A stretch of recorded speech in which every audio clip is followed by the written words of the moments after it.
Assalamualaikum warahmatullahi ta'ala wabarakatuh.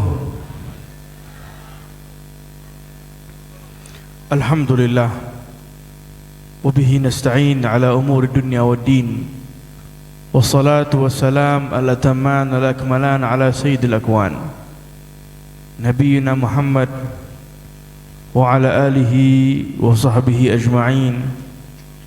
Allahumma salli wa sallim ala Sayyidina Muhammadin miftahi babi rahmatillah adada ma fi ilmillah salatan wa salaman daimaini bidawami mulkillah wa ala alihi wa sahbihi wa man wala wa la hawla wa la quwwata illa billahil aliyyil azim. Alhamdulillah, segala puji kepada Allah Subhanahu wa ta'ala, Tuhan yang mengatur segala kebaikan, Tuhan yang maha memberi al-hidayah, Tuhan yang maha memberi kebahagiaan di dunia dan juga di akhirah. Hadirin dan hadirat yang dirahmati oleh Allah, ketahuilah bahawa majlis kita pada malam ini adalah merupakan sebab yang kita mengambil bersama sebagai bentuk berbakti kita kepada para guru, kepada orang-orang salihin yang terdahulu, baik ayah ibu kita, orang tua kita, para guru kita yang telah kembali kepada Allah. Dengan selawat, dengan berzikir kepada Allah, kita hadiahkan kepada mereka yang telah kembali kepada Allah. Begitu juga majlis seumpama ini adalah merupakan sebab kita mengundang hidayah daripada Allah. Disebutkan di dalam hadis qudsi, Allah Subhanahu wa ta'ala berkata, Ya bani Adam, wahai anak Adam, sesungguhnya kalian semua dhal illa man hadaituh. Kalian semua berada di dalam keadaan sesat, berada di dalam keadaan jauh daripada Allah, kecuali siapa yang aku berikan hidayah kepadanya. Fastahduni, minta hidayah kepada aku, ahdikum, aku akan berikan hidayah kepadamu. Dengan itu diasaskan majlis-majlis seumpama ini oleh para ulama kita, berkumpulnya masyarakat, berkumpulnya muslimin dan muslimat bersama para ulama dengan berzikir, dengan bersalawat kepada Rasulullah sallallahu alaihi wasallam, kerana ianya adalah merupakan sebab untuk kita meminta hidayah daripada Allah. Di dalam hadis Nabi sallallahu alaihi wasallam menyebutkan, man shalla alayya marratan, barang siapa yang bersalawat kepada aku sekali, maka Allah akan bersalawat kepadanya sebanyak 10 kali. Setiap kali kita bersalawat kepada Rasulullah, kita akan disalawat oleh Allah. Apakah yang dimaksudkan salawat daripada Allah Subhanahu wa ta'ala? Kata ulama, salawat daripada Allah adalah rahmat khusus yang akan diberikan Allah kepada kita. Dengan itu di dalam firman Allah Subhanahu wa ta'ala, Allah memberitahu apabila Allah dan juga para malaikat bersalawat kepada kita, yang bersalawat kepada Rasulullah, karena setiap kali kita bersalawat kepada Rasulullah sallallahu alaihi wasallam, Allah bersalawat kepada kita, Allah memberi rahmat kepada kita, para malaikat juga akan tumpang memberikan rahmat kepada kita. Walladhi yusalli alaikum wa malaikatuhu liyukhrijakum minadh dhulumati ilan nur. Tujuan Allah Subhanahu wa ta'ala bersalawat dan juga para malaikat juga turut bersalawat, liyukhrijakum minadh dhulumat, agar Allah mengeluarkan kalian, wahai manusia, daripada kegelapan menuju kepada cahaya. Minadh dhulumati ila nur. Kata ulama, sebagai manusia kita mempunyai hati.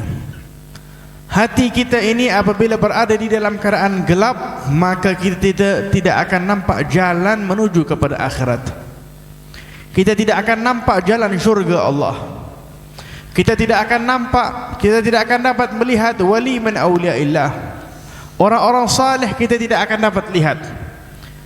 Apabila gelapnya hati kita, kalaupun wali min awliyaillah berada di hadapannya, akan datang di dalam hatinya sangka buruk, akan berkata di dalam hatinya, ini bukannya wali Allah, ini orang yang jahat. Di depan matanya ada masjid, dia tidak akan pergi masjid. Di depan matanya ada orang memanggil kepada kebaikan, dia tidak mahu menyahut kebaikan, karena hatinya yang tertutup, hatinya yang gelap. Dengan itu selawat kepada Rasulullah menjadi sebab Allah mengeluarkan kegelapan yang ada di dalam hati kita menuju kepada cahaya. Dan hati kalau bercahaya, kita akan nampak syurga Allah. Apakah yang dimaksud kita nampak syurga Allah?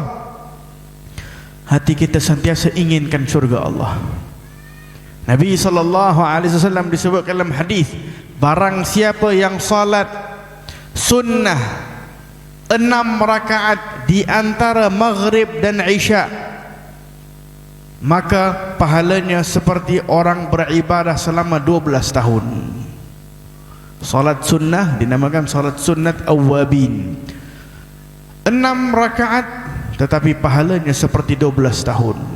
Hati yang bercahaya akan mengambil berat karena ingin agar mendapat ganjaran di sisi Allah Subhanahu wa taala.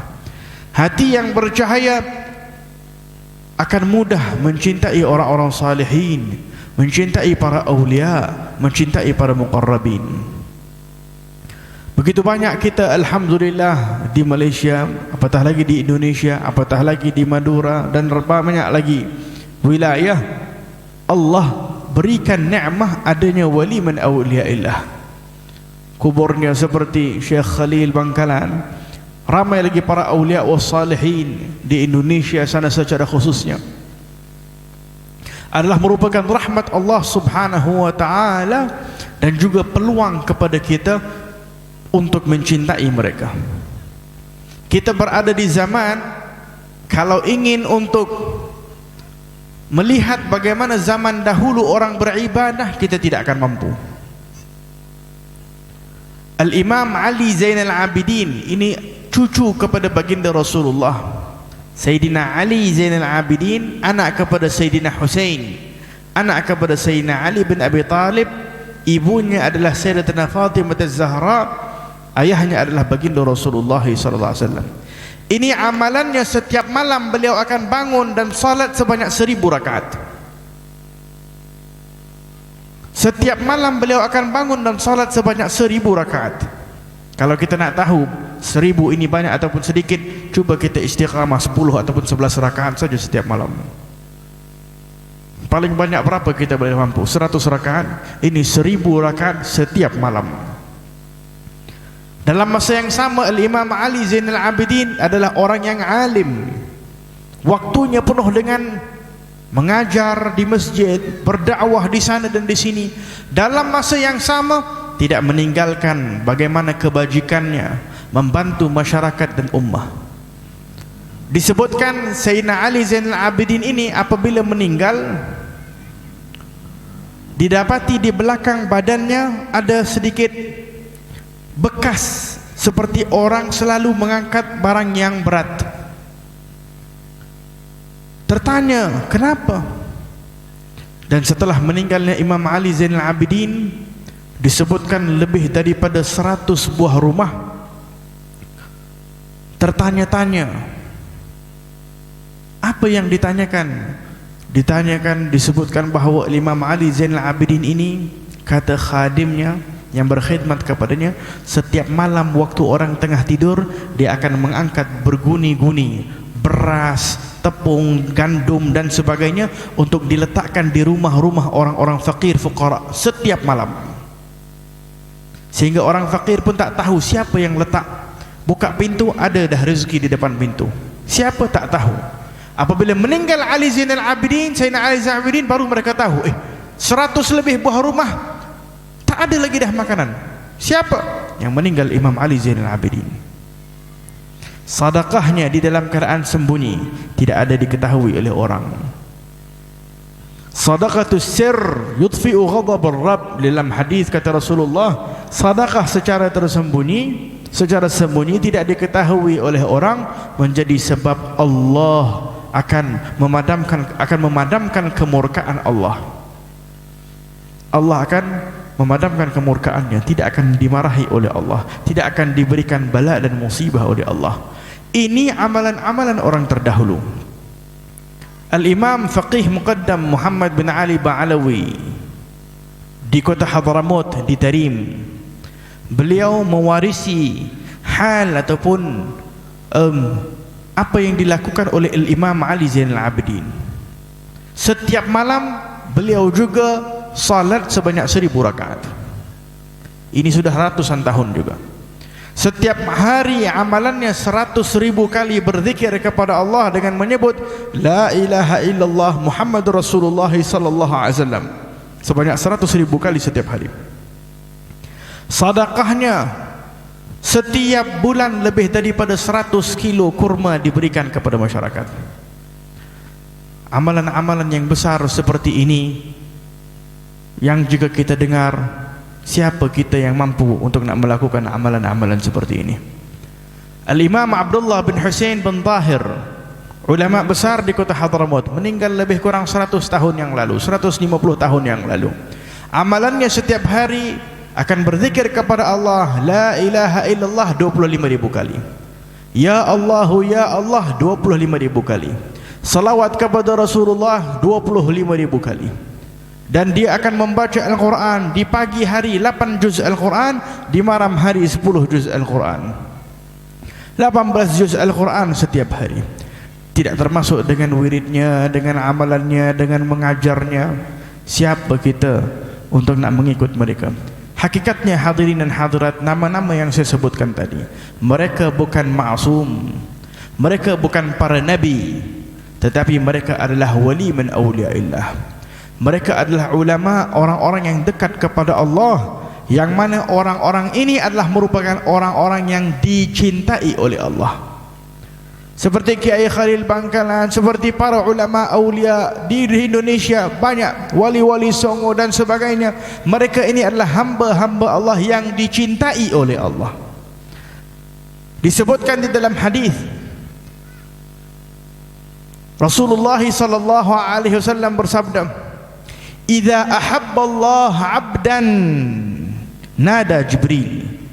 Allah kalau sudah cinta kepada seorang hamba, melihat kesungguhan seorang hamba ingin mendekatkan diri kepada Allah, tidak takut kefakiran, karena apa? Karena ingin mendekatkan diri kepada Allah, membantu masyarakat, menolong orang yang susah dan sebagainya, mengajar dan berzikir, sentiasa usahanya untuk mendekatkan diri kepada Allah, ingin cinta Allah, Allah cinta kepadanya. Kata Nabi SAW hadis, Allah berkata, Idza ahabba Allah 'abdan, kalau Allah dah mula cinta kepada seorang hamba, Allah memanggil Jibril. Jibril, cintalah kamu kepada hamba tersebut karena aku cinta kepadanya. Maka Jibril cinta kepada hamba tersebut. Allah cinta, Jibril juga turut cinta. Tidak berhenti di situ. Ini dalam hadis yang sahih. Kata Jibril, Jibril pula panggil kepada ahlus sama, para malaikat yang ada di langit. Wahai seluruh malaikat, ketahuilah Allah dan aku cinta kepada hamba ini. Kalian semua harus cinta kepadanya. Maka ahli langit semuanya, para malaikat semuanya mencintai hamba tersebut. Ini tidak dilihat oleh mata kasar kita, tetapi ini kita yakin karena hadis daripada baginda Rasulullah sallallahu alaihi wasallam. Terus apabila dah dicintai oleh Allah, dicintai oleh Jibril, dicintai oleh para malaikat, yadha'alahul qabul fil ard. Allah akan meletakkan qabul di atas muka bumi kepada dirinya. Ada wali-wali Allah yang mana mereka tidak dikenal oleh masyarakat, tetapi yang datang daripada jauh dan dekat untuk mendekatkan diri kepadanya. Dia tidak suka untuk dikenal oleh manusia, mastur, suka sembunyi, tak mahu dikenal oleh manusia, tak mahu amalannya diketahui oleh masyarakat, tetapi Allah Subhanahu wa ta'ala akan meletakkan di dalam hati-hati para hambanya untuk mencintai wali Allah tersebut. Ini satu kelebihan, ini satu usaha yang perlu ada pada diri kita. Hadirin dan hadirat yang dirahmati oleh Allah Subhanahu wa ta'ala, disebutkan dalam sebuah kisah seorang yang dinamakan Sayyidut Tabi'in, yaitu namanya Sayyidina Uwais Al-Qarani. Uwais Al-Qarani, beliau ini hidup pada zaman Rasulullah sallallahu alaihi wa ala alihi wasallam, tetapi beliau tidak berkesempatan untuk berjumpa dengan Rasulullah.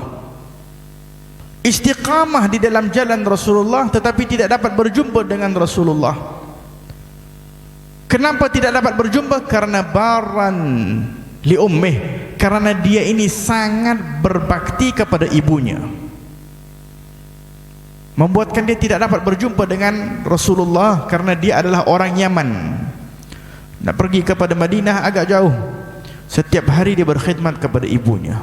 Bagaimana tidak? Bukankah ada hadis kata seseorang kepada Rasulullah, "Ya Rasulullah, siapakah orang yang paling aula untuk aku berkhidmat?" Ummak, thumma ummak, thumma ummak, thumma abi. 3 kali diulang oleh Rasulullah. Ibumu, ibumu, ibumu, dan setelah itu baru ayahmu. Sayyidina Uwais Al-Qarani berbakti kepada ibunya. Kesempatan ada untuk berjumpa dengan Rasulullah, tetapi ibunya takut siapa yang akan jaga ibunya, makan dan minum, karena dia adalah keluarga yang miskin, fakir. Jadi setiap waktu dia bersama dengan ibunya. Tidak dikenal oleh manusia. Sayyidina Uwais Al-Qarani ini wali min awliyaillah. Bagaimana tidak? Suatu ketika Rasulullah apabila duduk dengan para sahabat menceritakan tentang Uwais Al-Qarani, sedikit-sedikit cerita pasal Uwais Al-Qarani, sekejap-sekejap dicerita oleh Uwais Al-Qarani. Sayyidina Uwais Al-Qarani kata Rasulullah, "Rajulun majhulun fil ard ma'rufun fis sama'." Ini orang, kata Rasulullah, di atas muka bumi tidak dikenal oleh orang masyarakat, manusia tidak kenal, tetapi dia ini sangat terkenal di langit. Ini Rasulullah yang berkata. Rajulun, kata Rasulullah SAW, kelak di akhirah dia ini akan memberi syafaat kepada manusia. Jumlah syafaat yang akan diberikan kepada manusia lebih ramai daripada kaum kabilah Rabi'ah wa Mudar. Ini kabilah, 2 kabilah Rabi'ah wa Mudar adalah merupakan masyarakat ataupun kabilah kaum Arab yang terbesar di negara Arab. Kata Rasulullah, ini Uwais Al-Qarani yang tidak dikenal oleh manusia, dia akan menjadi sebab syafaat. Orang-orang, ratusan jutaan orang akan mendapat syafaat dengan dia ini, masuk surga karena dia ini. Subhanallah. Tahukah kalian hadirin dan hadirat, Uwais Al-Qarani ini dianggap orang gila. Masyarakat manusia lempar batu kepadanya, masyarakat meremehkannya, menghinakannya. Menjadi pengajaran kepada kita untuk belajar satu sifat yang dicintai oleh Allah. Kalau kita ingin menjadi orang yang dicintai oleh Allah, nah ini sifat pertama yang perlu kita belajar. Kata Rasulullah, khaslatan, 2 perkara, tidak ada suatu amalan yang lebih hebat, yang lebih mulia daripada 2 sifat ataupun akhlak ini. Apakah 2 perkara tersebut? Husnudzan billah wa husnudzan biibadillah. Engkau bersangka baik kepada Allah, bersangka baik kepada hamba Allah. 2 sifat yang tidak ada yang lebih buruk daripadanya, yaitu engkau bersangka buruk kepada Allah dan bersangka buruk kepada hamba-hamba Allah. Boleh jadi yang hadir pada malam ini ada wali min awliyaillah, ada daripada golongan lelaki, ada daripada golongan wanita. Dengan kehadiran kita bersama dengan mereka, moga-moga doa kita semua dikabulkan oleh Allah, hajat kita semua dikabulkan oleh Allah, diberkati Allah kehidupan kita dunia dan akhirah. Amin ya rabbal alamin. Hadirin dan hadirat yang dirahmati oleh Allah, Uwais Al-Qarani ini setiap malam dia akan bangun dan solat. Sudah setelah khidmat dengan ibunya, dia akan bangun dan salat malam. Hari ini, malam salat, aku kena berdiri lama. Daripada malam dia akan membaca Al-Quran di dalam qiyamnya sampai ke subuh. Besok hari ini adalah hari sujud, maka dia akan bangun dan salat, dan pada waktu sujud dia akan sujud daripada malam sampai subuh. Hari ini hari waktu ruku', daripada malam sampai subuh. Sedekahnya, dia bukan orang kaya, orang miskin, fakir, tetapi Nabi SAW menyebutkan dalam hadis, boleh jadi 1 dinar, 1 dirham lebih afdal daripada 100.000 dirham. Bagaimana? Bukankah sedekah lebih banyak, lebih bagus? Ini sedekah sedikit, kata Rasulullah, lebih mulia daripada 100.000 dinar, lebih mulia daripada 100.000 dirham. Nah, ini dia contoh Uwais Al-Qarani. Dia pergi ke tempat sampah, maaf kata, karena dia ini sangat-sangat miskin, dia akan mengutip makanan di tepi-tepi sampah. Makanan yang dikutip itu akan diambil sedikit untuknya, dan dia akan mencari siapa lagi fuqara yang ada untuk diberikan. Itu saja kemampuan yang dia ada.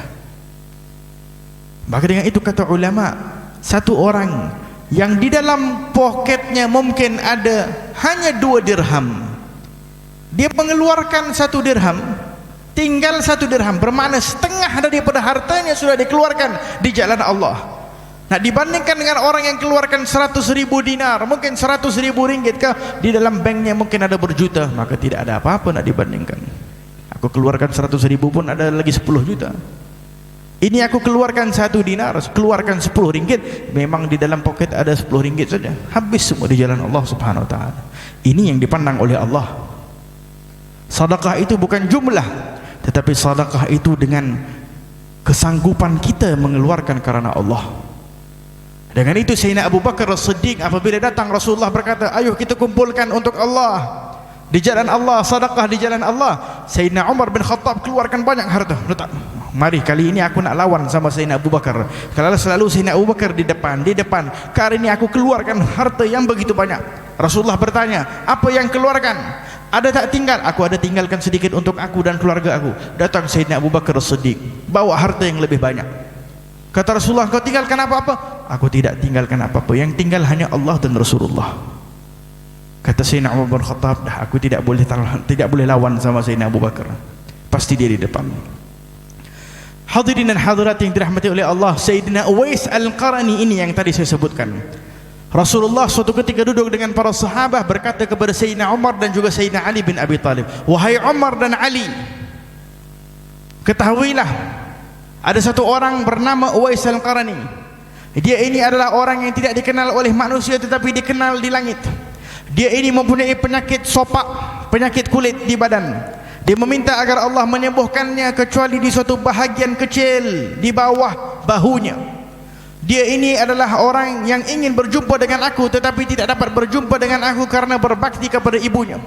Jika engkau wahai Umar dan Ali dapat berjumpa dengannya, mintalah doa kepadanya, nescaya Allah akan mengampuni kalian berdua. Subhanallah. Kalau di dalam ahli sunnah wal jamaah kita mengetahui ini afdhalus sahabah, Sayyidina Umar dan juga Sayyidina Ali, sudah tentu kedudukannya lebih tinggi daripada Uwais Al-Qarani. Karena Sayyidina Uwais Al-Qarani walaupun dia hidup zaman Nabi, tetapi dia tidak bersempat jumpa dengan Nabi. Dengan itu dia adalah tabi'in. Sayyidina Umar dan Sayyidina Ali adalah para sahabat Nabi dan afdhalus sahabah. Tetapi Nabi nak mengajarkan ada wali min awliyaillah, ada orang-orang yang kedudukan mereka walaupun di sisi masyarakat orang biasa, tetapi di sisi Allah luar biasa. Maka suatu ketika, hadirin dan hadirat, Sayyidina Umar bin Khattab, lama ini waktu Nabi sudah meninggal, Nabi suruh beritahu, minta istighfar, dan dah berlalu waktu. Sayyidina Abu Bakar jadi khalifah, tak jumpa, sampailah waktu Sayyidina Umar jadi khalifah. Di akhir waktu haji, dia kumpul di waktu haji, kumpul, berdiri semua. Wahai orang-orang yang datang di haji, duduk semua kecuali orang-orang daripada negara Yaman. Duduk semua, tinggal orang Yaman. Wahai orang yang daripada Yaman, duduk semua kecuali daripada orang daripada Qaran, daripada Murad. Murad ini perkampungannya Uwais Al-Qarani. Duduk semua kecuali daripada Murad. Wahai orang-orang yang daripada Murad, duduk semua kecuali yang daripada Qaran. Tinggal 1-2 orang saja. 1 orang yang berdiri. Kata Umar bin Khattab, engkau kenal tak satu orang nama Uwais? Uwais? Orang ini berkata, Uwais? Aku tidak kenal Uwais, tetapi aku tahu ada satu orang tak betul, namanya Uwais. Sekarang ini dia tengah menjaga unta-unta kami. Kami datang jauh daripada Yaman, dia sedang menjaga unta-unta kami di padang Arafah sana. Sayyidina Umar tengok, ini orang berkata ini orang gila. Tetapi Sayyidina Umar sudah mengetahui Uwais. Ya Allah, wahai Ali, mari kita cepat-cepat pergi jumpa Uwais. Langsung dilari. Sayyidina Umar dan juga Sayyidina Ali berjumpa kepada Uwais di padang Arafah, melihat Sayyidina Uwais sedang salat. Di tepinya ada unta-unta yang sedang dijaga oleh Uwais. Panjang cerita, saya singkatkan ceritanya, yaitu Sayyidina Umar menyampaikan salam. Setelah itu dia habis salat, dia pun berjumpa dan berkata, Waalaikumsalam. Uwais Al-Qarani berkata, Sayyidina Umar berkata, siapakah engkau? Katanya dia, aku hamba Allah. Siapakah nama yang diberikan engkau oleh ibumu? Yani ditanya tak mahu dijawab. Sehingga Sayyidina Umar berkata, adakah nama engkau Uwais? Terkejut dia. Siapa yang kenal aku? Kan tidak ada orang kenal aku. Uwais ibn Amir, ayahmu nama Amir? Betul dia cakap. Engkau dahulu punya penyakit sopak, penyakit kulit, dan kau minta kepada Allah sembuh kecuali satu bahagian di bahagian bawah. Terkejut dia. Engkau dahulu ingin berjumpa dengan Nabi tetapi tak dapat karena berbakti kepada ibu. Terkejut dia. Wahai fulan, siapa engkau sampai Allah membukakan hijab kepada engkau mengetahui keadaan aku? Siapa engkau berdua ini? Maka Sayyidina Ali berkata, wahai engkau, wahai Uwais, ini Sayyidina Umar bin Khattab, khalifah, Sayyidina Amirul Mukminin Sayyidina Umar, dan aku Ali bin Abi Talib. Langsung berdiri dan menangis. Ya Allah, Umar bin Khattab sahabat Nabi, Ali bin Abi Talib keluarga baginda Rasulullah SAW berdiri. Terus di sini hadirin dan hadirat, apa kata Uwais? Siapa yang membuatkan engkau berdua ini kenal aku ni? Bagaimana kalian berdua kenal aku? Kata Sayyidina Ali bin Abi Talib, Rasulullah. Langsung mengalir air mata. Rasulullah kenal aku? Kata Uwais. Rasulullah kenal aku?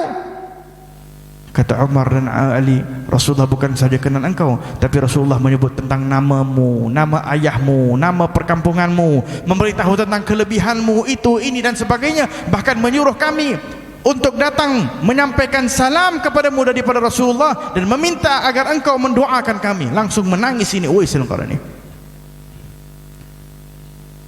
Bi abi wa ummi ya Rasulullah, tidak ada seseorang yang lebih aku cinta daripada baginda Rasulullah SAW.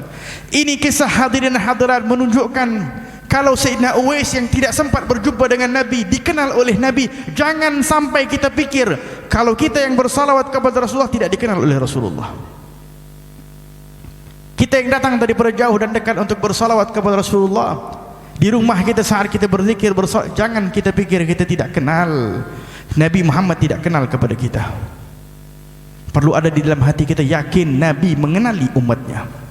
Sayyidina Uwais yang tidak dikenal oleh manusia dikenal oleh Rasulullah sallallahu alaihi wa ala alihi wasallam. Dengan itu hadirin dan hadirat yang dirahmati oleh Allah, Sayyidina Uwais Al-Qarani hatinya zuhud, tak mahu dunia dan isi-isinya.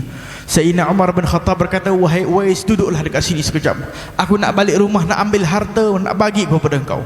Kata dia kepada Umar, wahai Umar, kau tengok keadaan aku ni, adakah aku ni perlu kepada harta? Kau tengok pakaian aku ni, ini aku jaga unta mereka bagi aku 2-3 dinar, 2-3 dirham, tak tahu sempat aku guna ke ataupun aku kembali kepada Allah, katanya. Pakaian aku ni tak tahu adakah aku akan kembali kepada Allah dahulu ataupun pakaian aku akan tetap berada di dalam keadaan baik ataupun aku yang berada di dalam keadaan kembali kepada Allah dahulu. Memikirkan bahawa boleh jadi aku akan kembali kepada Allah, sentiasa memikirkan bahawa dunia ini sementara. Itu yang ada dalam hati Uwais Al-Qarani. Menangis Sayyidina Umar bin Khattab, peluklah mereka sehingga mereka tidak dapat jumpa lagi Uwais. Dengan itu disebutkan dalam hadis Nabi SAW, rubba ash'ath aghbar, boleh jadi ada manusia yang kita lihat ash'ath, rambutnya tidak terusir, tidak tersikat, aghbar, pakaiannya serba-serbi macam biasa, Madfu'un bil abwab, orang tak pedulikan dia, pergi jauh engkau. Kalau nak ajak majlis, pergi jauh-jauh, tak mahu orang enggak. Lau agzama ala Allah, tetapi kalau dia angkat tangan dan berdoa kepada Allah, langsung akan dikabulkan doanya oleh Allah. La abarrah dalam hadis Nabi sallallahu alaihi wasallam. Maka dengan itu hadirin dan hadirat yang dirahmati oleh Allah, kita beruntung. Orang-orang Madura yang asal daripada Madura lebih beruntung. Orang-orang yang berasal daripada kawasan yang ada para awliya beruntung. Karena apa? Jangan sampai kita hilangkan sesuatu di dalam hati kita, yaitu cintalah para awliya. Ini amalan yang terbesar yang boleh kita lakukan di akhir zaman. Karena datang seseorang kepada Rasulullah dan berkata, "Ya Rasulullah, bagaimanakah kita akan bersama dengan sebuah kaum sedangkan kami tidak mengamalkan seperti mana amalan mereka?" Kata Rasulullah, "Anta ma'a man ahbabta." Kalaupun amalan kita tidak banyak, tetapi kalau kita cinta wali min awliyaillah, Allah akan kumpulkan kita kelak di akhirah bersama mereka. Itu harapan kita hadirin dan hadirat. Dengan itu alhamdulillah, selagi mana masih ada majlis-majlis seumpama ini, majlis haul mengingat para ulama, awliya wassalihin, tanda bahawa hati kita masih cinta kepada mereka. Tanamkan dan didikkan, terbiahkan anak-anak kita untuk mencintai para awliya. Kenalkan mereka kepada awliya. Ini zaman orang mengenalkan artis, ada artis ini, kita kenalkan anak-anak kita di rumah kita, wali min awliya illah. Kenalkan mereka, siapakah Uwais Al-Qarani, siapakah Rasulullah, siapakah Sayyidina Abu Bakar As-Siddiq, siapakah Syekh Abdul Qadir Al-Jailani, siapakah Kiai Khalil Bangkalan, siapakah para awliya. Ini semua kita kenalkan kepada mereka. Agar apa? Agar mereka membesar hati masih cinta para awliya illah, cinta kepada keluarga Rasulullah, cinta kepada para sahabat Nabi Muhammad SAW. Kita angkat tangan dan berdoa kepada Allah, meminta dan bermohon kepada Allah Subhanahu wa taala. Moga-moga majlis kita pada malam ini insya-Allah sebab untuk hati kita sentiasa terikat kepada orang-orang salihin. Dijadikan kita seperti mana kita kumpul pada malam ini, moga-moga kelak di akhirah kita dapat berkumpul bersama Rasulullah, dapat melihat wajah Nabi Muhammad sallallahu alaihi wasallam, dapat melihat wajah para awliya wassalihin. Ya Arhamar Rahimin, ya Allah, ya Tuhan kami tidak mengetahui bila umur kami akan akhir ya Allah, bila kami akan kembali kepadamu ya Allah. Tetapi ya Allah, yang kami mohon ya Allah, kalau kami kembali kepadamu ya Allah, jadikanlah kami orang-orang yang dapat bersama dengan para awliya, dapat bersama dengan orang-orang salihin, walaupun kami tidak mampu untuk melakukan amalan seperti mereka ya Allah. Kami yang penuh dengan kekurangan, yang penuh dengan kelemahan ini ya Allah, terimalah amalan kami ya Allah, terimalah kecintaan yang ada dalam hati kami ya Allah. Penuhi setiap kami yang hadir ya Allah cinta kepadamu ya Allah, cinta kepada Rasulullah sallallahu alaihi wasallam, cinta kepada para awliya wassalihin birahmatika ya Arhamar Rahimin. Ya Allah, ya Rahman, ya Rahim, kami bermohon kepadamu ya Allah, dengan berkat majlis pada malam ini Allah, moga-moga Allah mengangkat segala musibah dan bala ya Allah, musibah dan bala daripada yang disebabkan oleh dosa-dosa yang telah kami lakukan ya Allah. Jauhi kami daripada segala penyakit ya Allah, penyakit zahir dan batin ya Arhamar Rahimin. Bimbinglah kami kepada jalan yang diridai olehmu ya Allah. Berkatilah kehidupan kami ya Allah. Setiap yang hadir, moga-moga Allah kabulkan segala hajat kita ya Allah, hajat dunia dan akhirah ya Arhamar Rahimin. Kurniakan setiap daripada kami ya Allah hidayah sehingga akhir umur kami ya Allah. Kurniakan setiap daripada kami husnul khatimah ya Arhamar Rahimin. Kurniakan setiap daripada kami ya Allah orang-orang yang kau tulis sebagai orang yang bahagia dunia dan akhirah ya Arhamar Rahimin. Berkati rezeki kami ya Allah, berkati amalan kami ya Allah, berkati ilmu kami ya Allah, berkati keluarga kami ya Allah. Barakah kabirah min indika ya Arhamar Rahimin. Ya Allah, Allahumma ja'al jam'ana hadha jam'an marhuma wa tafarrugana bihi tafarrugan ma'suma wa la taj'al ahadun minna syaqiyyan wala mahruman wala matrudan birahmatika ya Arhamar Rahimin. Allahumma hdina ya Allah ila tariqil haq, ila tariqis shawab, ila tariqir rasyad, ila tariqi sadatina ya Arhamar Rahimin. Tub alaina taubatan nasuha, zakina biha jisman wa qalban wa aqlan wa ruha. Allahumma inna nas'aluka al-huda wa tuqa wal afafa wal ghina. Allahumma inna nad'uka kama amartana fastajib lana kama wa'atana innaka la tukhliful mi'ad. Allahumma la tahrimna khaira ma 'indaka li syarri ma 'indana. Allahumma Allahumma la tahrimna khaira ma indaka li syarri ma indana. Allahumma la tahrimna khaira ma indaka li syarri ma indana birahmatika ya arhamar rahimin ya rahiman masakin ya hayyu ya qayyum ya Allah. Tub alaina linatub ya Allah. Tahhir qulubana wa nawwir qulubana birahmatika ya arhamar rahimin. اللهم إنا نسألك بحبيبك سيدنا محمد صلى الله عليه وسلم وبجميع أولياء الصالحين أن يجعلنا من الصالحين ووفقنا لكل خير يا أرحم الراحمين يا أرحم الراحمين يا أرحم الراحمين. Kita sama-sama insyaallah berzikir dengan menyebut kalimat tauhid seperti mana hadis Nabi sallallahu alaihi wasallam, jaddidu imanakum biqauli la ilaha illallah. Kita perbaharukan iman kita dengan menyebut kalimat la ilaha illallah. Orang yang terakhir akan keluar daripada neraka Allah menuju kepada syurga, dahulu dia di dunia pernah menyebut kalimat la ilaha illallah ikhlas daripada hatinya. Kita akan talqinkan la ilaha illallah. Setelah itu akan kita sama-sama menyebut dengan niat Allah perbaharukan iman kita, penuhkan iman kita dalam hati. Moga-moga kita keluar daripada majlis ini dengan cahaya insyaallah. Qala Rasulullah sallallahu alaihi wasallam, afdalu ma qultu ana wan nabiyyuna min qabli, la ilaha illallah.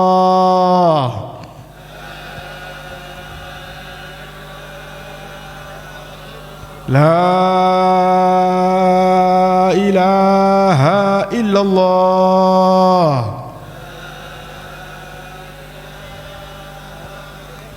La ilaha illallah.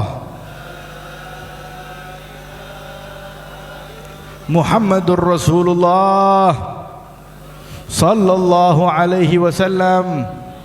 Alaihi nahya wa alaihi namut wa alaihi nab'atsu insyaallah min aminin birahmatika ya arhamar rahimin. Moga-moga Allah berkati insyaallah para penganjur yang menganjurkan majlis pada malam ini, para kiai, para asatidzah, para orang tua kita yang hadir. Moga-moga dikabulkan oleh Allah Subhanahu wa taala. Kawasan ini moga-moga dilindungi oleh Allah Subhanahu wa taala, diangkat segala musibah dan bala ya arhamar rahimin. Rabbana atina fid dunya hasanah wa fil akhirati hasanah wa qina adzabannar. Wa sallallahu ala sayyidina Muhammadin wa ala alihi wasallam. Walhamdulillahirabbil alamin. Bisirril Fatihah. أعوذ بالله من الشيطان الرجيم. بسم الله.